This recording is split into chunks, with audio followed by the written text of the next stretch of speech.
రెండు దేశాలు వారం రోజులుగా యుద్ధం, వందలాది మంది మృతి, వేలాది మందికి గాయాలు, చెల్లాచెదురైన నివాస ప్రాంతాలు, ధ్వంసమైన భవనాలు, ఎటు చూసినా బాంబుల వర్షం, మిసైల్స్తో దాడి.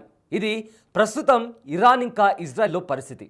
ఈ యుద్ధంలో ఇజ్రాయెల్ తీవ్రంగా ఖర్చు పెడుతుంది. కేవలం ఒక్క రాత్రికే వేల కోట్ల రూపాయలు వెచ్చించాల్సి వస్తుంది. ఎందుకు ఈ స్థాయిలో డబ్బులు ఖర్చు పెడుతోందో ఇప్పుడు తెలుసుకుందాం.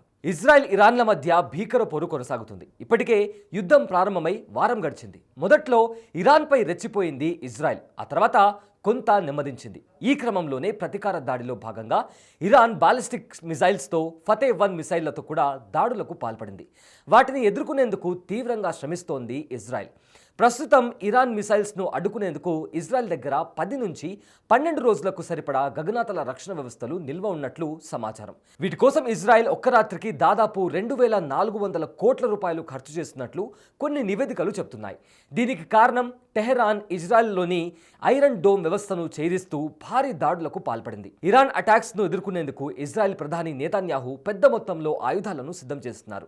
దీనికి వేల కోట్ల రూపాయలు ఖర్చవుతుంది. ఇలాగే యుద్ధం కొనసాగితే ఇజ్రాయెల్కు గడ్డు పరిస్థితులు తప్పవని కొందరు నిపుణులు హెచ్చరిస్తున్నారు. ఇదే స్థాయిలో యుద్ధం కొనసాగితే ఇజ్రాయెల్లోని గగనతల రక్షణ వ్యవస్థ నిల్వలు అడుగంటిపోయే ప్రమాదం ఉందని కూడా నివేదిక సారాంశం.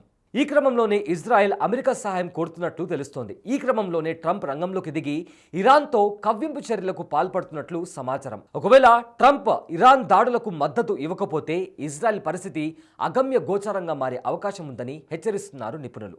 ఒక్క రాత్రి కోసం ఇజ్రాయెల్ $285 మిలియన్ ఖర్చు చేస్తున్నట్లు నివేదికలో తెలుపుతున్నారు. అంటే ఇండియన్ కరెన్సీ ప్రకారం అక్షరాల 2400 కోట్లు అన్నమాట. ఇరాన్ జరిపే బాలిస్టిక్ మిసైల్స్ను అడ్డుకునేందుకు ఇజ్రాయెల్ యూరో సిస్టమ్ను కూడా ఉపయోగిస్తుంది. దీంతో పాటు అమెరికా ఇచ్చిన ప్యాట్రియాట్స్, థర్డ్ బ్యాటరీస్ లాంటి అత్యాధునిక లేయర్డ్ మిసైల్స్ డిఫెన్స్ సిస్టమ్స్ను కూడా రంగంలోకి దించింది ఇజ్రాయెల్.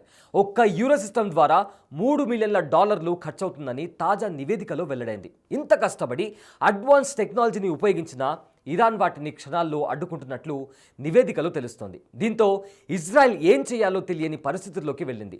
ఈ నేపథ్యంలో ఇరాన్తో ఇజ్రాయెల్ వార్ రద్దు చేసుకుంటుందా, లేక అమెరికాతో కలిసి యుద్ధం చేస్తుందా అనేది వేచి చూడాలి.